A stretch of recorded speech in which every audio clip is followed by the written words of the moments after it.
yare phare mamang da su khogi army officer ma ko handaki mamang iku gidra report pi matamda army officer ma report pi matamda manipur irang leitre ko manipur irang leitre manipur da sangai festival pangse ukul da sirolili festival pangse kai no school kare college kare manipur da harau mai pangse dhumdham tare ga na dum report to giba dum yawi na army officer sin ko adno sigu mame am ji koina yeng yari si de na manamu aikoina thanajara ko da aikoina thanajara ko matamda se Kothagi ladiba border pillar number 81 si yam chaw controversy thoki sinai mam ko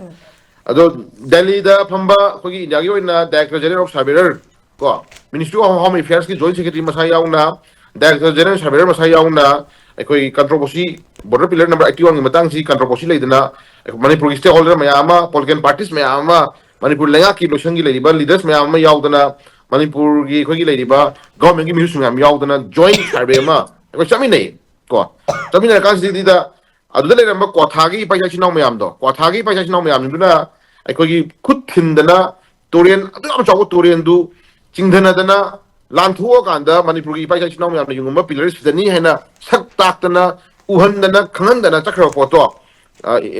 yapur yor kanda Manipur da border pillar number 81 gi wato leite ko irang leite kasu khungdo hin tawdi na haira maga sakri mi dana sanai mam ko adana field na kari haire something kai go makara ure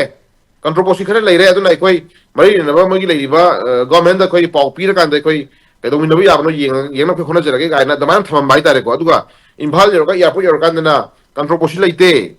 lam gi se na leite border pillar number 81 gi se na leite ga na haira mo sakri ni dina adu ngasi ba ko kana ba kai go ta wa hai bangam dre kai go ta wa kai wa hai de don koi leiba political leaders ni ju koi ka ni kari interest thau to bin no khang de leiba me am GOC jing leiba ngasi laiba khoi race division gi GOC ap lakwi ba IGR south ki leiba khoi IG lakwi ba adagi to ba khoi former leaders ngam lakwi sing si lakshan lu ga national ma ka shu leite ko adum yeng jenu ka shu kai de ko mamang dai khoi kara ni angak pa to ba am thokre khoi IDPs me ama to nu hong matam da ai hing chuba nongoi ka pa do nongalaga mogi leiba dugi adagi puriba army gi leiba khoi major ama to captain ama na makata na ko irang thona roi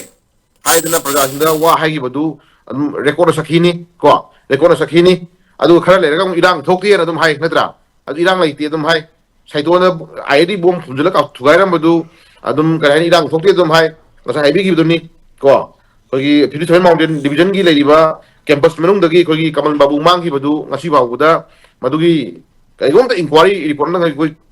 court body pending leba mali ko madu report piro ko lo kana ko ko gujare ko ndu court le report ni ko kana heading dre ngasi ba uda phiri mountain division gi leba du gumba officers ndu ngasi ba uda kaman babu gi matang da sai chap chana du final inquiry ma chatan to gani the kani khang no ni pha ni dandi pi ni ga ha ba yo khum khoi ji udre ko sini lady phim du na lady si kha toi toi lakwi ba yingsen bi ba ko ado moju ado moju mathau ma to bola khoni na la aga dum irang le bo har leiti bo har su magi report lom to lo han bi gi ba si magi normal duty ni ko khoi Manipur gi lei ba films dana te north ki lei films dana te ato to ba india yam chaw ni na ko gi ato to pa state sim chata chata ko na dum irang burang security film review to ba ying jin ba ko surprise di si ba mathau